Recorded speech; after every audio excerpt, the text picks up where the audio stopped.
Salam alaikum, marhaba bikoum, chers auditeurs, téléspectateurs de la chaîne Mizan, bienvenue.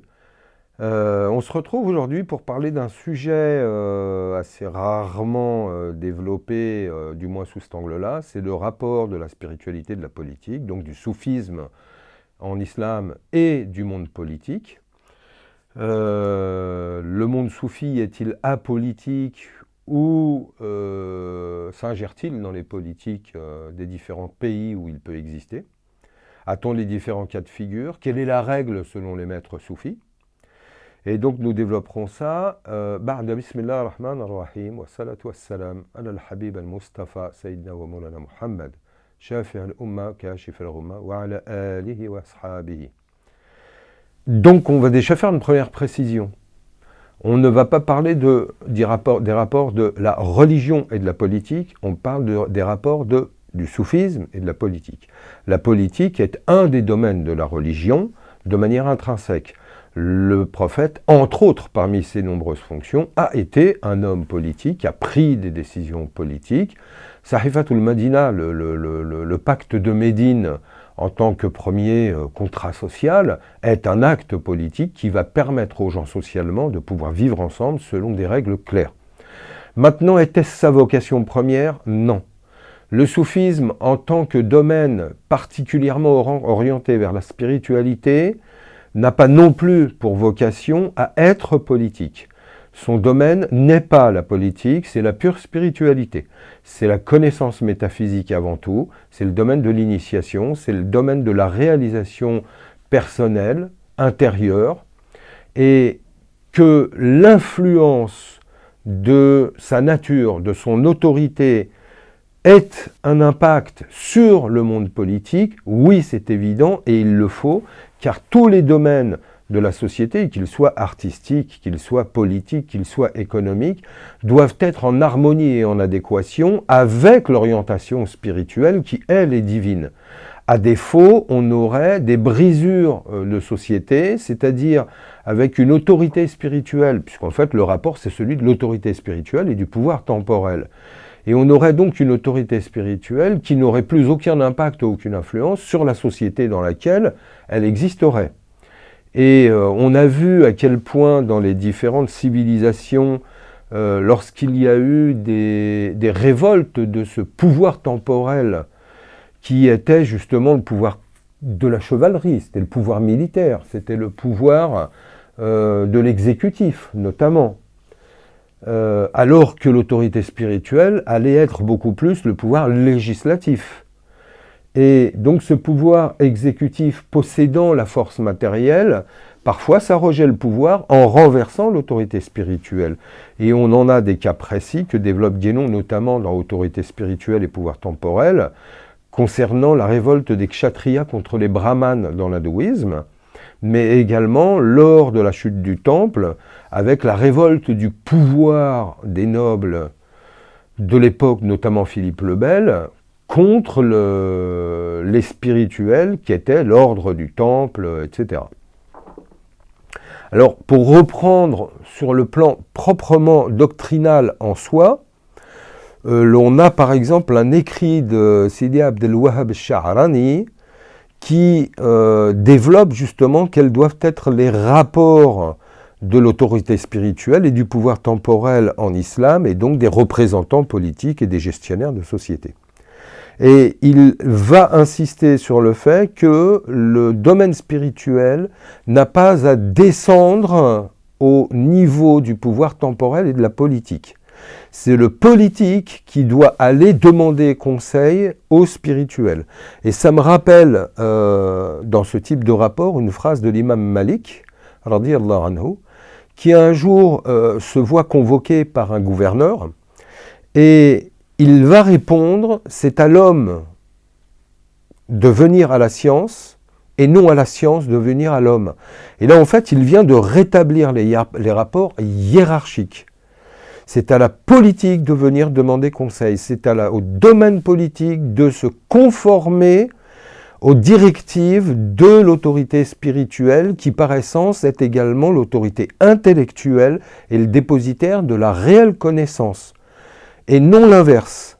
Et c'est pour ça que, par exemple, dans la royauté française, les rois étaient toujours intronisés au sein même des églises et par les évêques. Et donc, ils s'agenouillaient devant l'évêque, et c'était le symbole du pouvoir qu'avait l'autorité spirituelle sur le pouvoir temporel. Alors, ensuite, est-ce que dans l'histoire, ça a toujours été respecté ? Non, bien évidemment. Et on a pu voir à différentes reprises que les autorités spirituelles ont été soumises au pouvoir temporel, ont été instrumentalisées, et donc le soufisme en tant que tel a pu être instrumentalisé, a pu être porteur d'un message favorisant une tendance politique ou autre, alors que le fait de privilégier une tendance politique étant plus en harmonie avec l'orientation spirituelle est quelque chose que l'on peut concevoir. Mais de là à en être instrumentalisé et à se mettre au service de la politique, de l'exécutif, au service du pouvoir temporel, là c'est une hérésie. C'est une inversion de la hiérarchie. Et cette inversion de la hiérarchie, c'est également une inversion des priorités. Priorités que l'on va retrouver à différents niveaux quand on a à l'origine un mouvement spirituel, par exemple comme celui du soufisme, qui ensuite va descendre sur le champ du politique et du temporel. Et pour ça, je pense par exemple à la création de l'organisation des frères musulmans à travers Hassan al-Banna, qui à la base, lui-même est rattaché à une voie soufie, est soufi. Et il va sortir de ce cadre avec des intentions qui certes sont louables et qui sont de combattre la colonisation et de venir en aide au peuple égyptien à l'époque qui, sous la férule de la colonisation, connaît une misère sociale. Le problème, c'est qu'il aurait dû orienter et organiser des groupes de travail en ce sens-là, sans que lui-même ne descende sur ce terrain. C'est-à-dire que l'autorité spirituelle, elle est là pour donner des consignes, elle est là pour donner des ordres, elle est là pour rappeler ce qui doit être fait, mais elle n'est pas là pour le faire elle-même. Encore une fois, le législatif dit ce qui doit être fait et l'exécutif fait ce qui doit être fait. Or, quand le législatif va remplacer l'exécutif et descendre de son terrain, et va vouloir faire à la place de l'exécutif son travail, elle se dénature. Elle n'est plus spirituelle, elle est temporelle, et de surcroît, elle prend la place du temporel. Et automatiquement, elle se dénature et elle perd sa nature spirituelle. C'est comme lorsque l'on retrouve dans le cadre, notamment de Tariqa aujourd'hui, qui en tant que représentant du soufisme, s'occupe de domaines qui vont être éthiques, morale, politique, économique, le vivre ensemble, l'interreligieux, l'écologie, ces domaines-là sont louables. Mais ce n'est pas le rôle du soufisme et des tariqas que de faire ça. L'origine et la fonction essentielle du soufisme, c'est avant tout de s'occuper de spiritualité, de métaphysique, d'initiation et de connaissances intellectuelles pures et intuitives. À cet effet, on peut reprendre quelques exemples qui pourraient sembler contradictoires avec ce que je viens de dire. C'est-à-dire que le spirituel ne descend pas sur le terrain de l'action. Et on pourrait prendre des exemples pour montrer que si effectivement il va y descendre, ce n'est pas pour remplacer le politique dont le rôle est celui de l'action, mais par contre pour le corriger, l'orienter. Et donc au moment où il y descendra, dans le cas des guerres par exemple, on voit que le prophète, lors des guerres, est sur le terrain de bataille, mais il est avant tout donneur d'ordre. Quand on va voir l'imam Shamil, quand on va voir l'émir Abdelkader, qui sont des autorités spirituelles et qui vont prendre part aux combats, aux guerres, on voit qu'ils y prennent part en tant que chefs, premièrement, et donc en tant que donneur d'ordre toujours. Donc, même s'ils doivent descendre sur ce terrain, ça sera toujours en respectant le rang hiérarchique et les relations hiérarchiques entre le spirituel et toute la dimension, notamment militaire, qui fait partie de l'exécutif et qui, elle, est aux ordres. Et on va le voir également à un autre moment dans l'histoire, encore une fois, par exemple, de l'Algérie et de la période coloniale. Pendant la période coloniale et post-coloniale, des événements se sont passés de façon à engager les autorités spirituelles et entre autres les tariqas et le soufisme dans le champ justement des interventions relevant du politique, et notamment dans la question du réformisme, puisque là encore, on est dans une période où de nombreux intellectuels algériens vont engager le débat sur la nécessité d'une réforme au sein même de l'islam. C'est que la conscience est que si on a une colonisation et si on est en infériorité, si on a été battu même sur le champ politique, social, économique, de l'intégrité territoriale, etc., c'est qu'il y a encore une fois des raisons, et des raisons qui tiennent à la spiritualité, et que donc la spiritualité n'aurait plus été bien comprise, et que donc il y a devoir et nécessité de revoir des positions d'ordre spirituel. Et là, on va avoir plusieurs tendances de réformisme qui vont se mettre en place, et dont une tendance principale influencée par les écoles Ibn Badiz jusqu'à Talib Ibrahimi, etc., qui va avoir une tendance salafi, qui va se placer sur le champ de la littéralité du texte du Coran.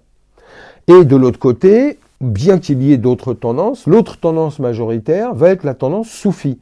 Et c'est là encore une fois que l'on voit toute la difficulté des rapports et des représentants de cette tendance. C'est parce que si le soufisme représente la modalité de réforme spirituelle, qui en fait est beaucoup plus une restauration du sens profond des textes, car c'est en n'ayant plus respecté la profondeur des textes que l'on a trahi l'islam et que Dieu a permis que les pays musulmans soient colonisés. La thèse, donc, soufie, thèse que va défendre notamment Malek Ben Nabi à travers la fameuse colonisabilité. Alors, il est évident qu'il faut apporter des nuances, car est-ce que toutes les tariqas soufis qui s'étaient organisées en congrégation étaient réellement des représentants de la spiritualité? Non. D'ailleurs, ils ont eu énormément de mal à s'entendre déjà entre eux, et tout ça pour des questions de pouvoir, de notoriété, d'influence, de rapport avec l'autorité coloniale, de privilèges accordés selon les positions adoptées. Et là, on voit que certains représentants du soufisme n'étaient pas dignes, justement, de représenter de vraies autorités spirituelles. Mais en revanche, parmi eux, il y en avait. Et on voit ô combien ils n'ont pas hésité à descendre sur le terrain du dialogue, de l'ordre politique même, pour surtout éviter des erreurs qui auraient des implications sur leur propre existence en tant qu'autorité spirituelle. Car par le biais des réformes alors en cours, que ce soit de la part du colon qui avait compris que le vrai danger était dans la spiritualité puisque c'était l'intellectualité, mais également d'un réformisme littéraliste, il savait très bien que le soufisme aurait été banni et écarté. Et c'est effectivement ce qui s'est passé sous l'époque boumedienne, et c'est ce qui s'est passé également sous les décennies noires du terrorisme qu'a connu l'Algérie, sous une influence justement de réformes wahhabites et littéralistes. Mais en soi, si le spirituel en est appelé à descendre sur ce terrain, c'est non pas parce que c'est sa vocation, c'est parce qu'il n'a plus d'autre choix. Donc les vrais spirituels ont cette double autorité et ils ont ce pouvoir tant sur le spirituel que le temporel. Donc si à un moment donné on doit redescendre sur le temporel, on le fera. Et c'est pour ça que l'on retrouve, comme l'explique Guénon notamment dans son petit livre sur Saint Bernard ou Dante, que la vraie autorité spirituelle relevant de la règle de Saint Bernard qui régissait les Templiers faisait des moines soldats. En tant que moines, ils étaient spirituels, et en tant que soldats, ils étaient temporels. C'est-à-dire qu'ils possédaient la sagesse et la force que représentaient tous les symboles de la vraie autorité spirituelle suprême qui en elle réunissait tous les pouvoirs, et que l'on retrouvait dans le symbole des druides, drou, vide, force et sagesse, dans le sphinx qui était moitié humain vertical, moitié animal horizontal, et où on avait l'union des deux autorité spirituelle et pouvoir temporel, et que ce n'était que dans l'union des deux que la réelle lieutenance divine était assurée. Et donc ils ont eu toujours cette double casquette. Au moment où on a dû séparer ces deux autorités au pouvoir, en général, ça a toujours mal fini avec une révolte du temporel contre le spirituel. Voilà donc, pour conclure, rappelons simplement que la vocation première d'un ordre spirituel est la spiritualité, la sagesse, l'intellectualité, la force d'application, la maîtrise de l'ego, et non pas la gestion exécutive des domaines politiques, militaires, sociaux, économiques. Merci beaucoup de nous avoir suivis et à très bientôt, au plaisir de vous retrouver. Salam alaikum.